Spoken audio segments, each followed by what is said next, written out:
Bonjour, Kinamagi Nene Ireland Indigenous, and welcome to this special double feature from the Social Studies Network.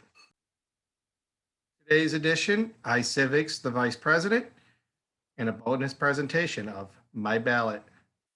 The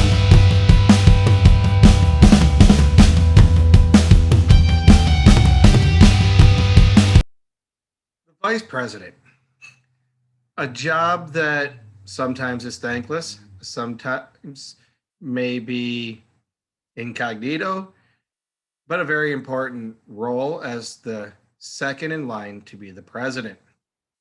And while they don't have a lot of power in the executive branch, they also serve as the president of the Senate, where they vote in situations where there is a tie amongst the 100 senators. And usually they will vote in the position of whatever the president would want. To be vice president, you have to follow the same requirements as the president, be 35 years old, live in the United States for at least 14 years, natural born citizen. So let us begin with the reading. Putting the success in succession. When the framers were writing the Constitution, they realized they needed a presidential line of succession.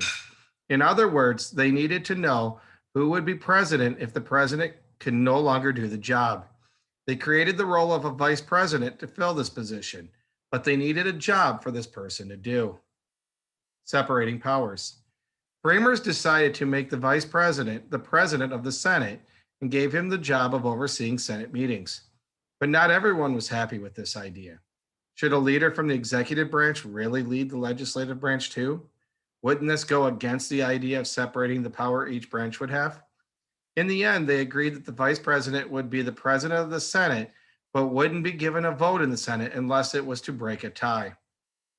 The job today. The vice president's role has grown a lot since our founding.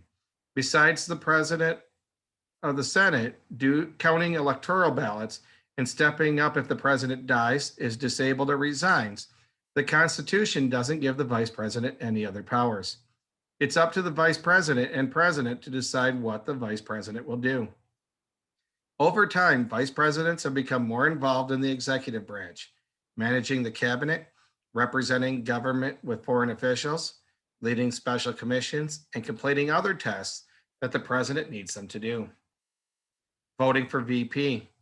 The vice president didn't always campaign with the president. In fact, when our country first began, they campaigned against the president because they wanted to be president too. Can you imagine two candidates for president who campaigned against each other working together for 4 years? It didn't go so well. In 1804, the 12th Amendment changed how we vote for vice president. Members of the Electoral College now cast a vote for president and a vote for vice president, making the vice president an important part of the presidential candidate's campaign.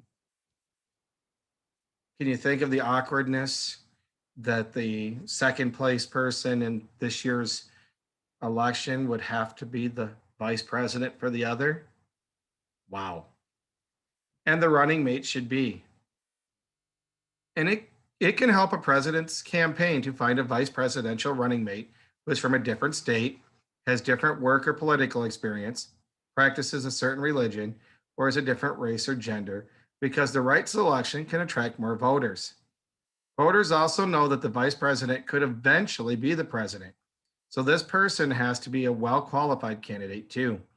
And because the relationship between the president and vice president doesn't end on election day, presidential candidates must also choose a person they trust to serve in office with them for the next 4 or 8 years. On this page, you saw two different individuals, the current vice president, Michael Pence, and the aspiring vice president, Kamala Harris, who is Joe Biden's running mate. This packet includes a couple other pages that I want you to kind of check out in the Google Classroom. I want you to kind of think about who you would be as a presidential candidate.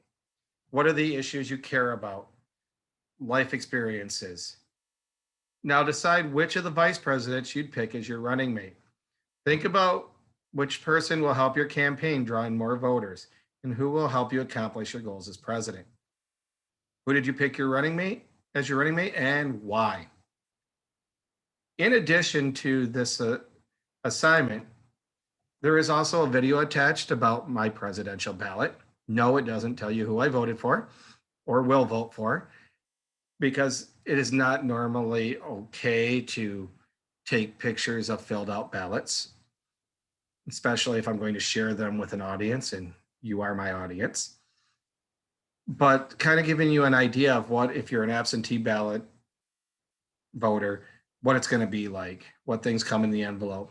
Because we've heard so much about absentee ballots that I think it's important for you to see them, even if my actual selections will be coming after the conclusion of that video.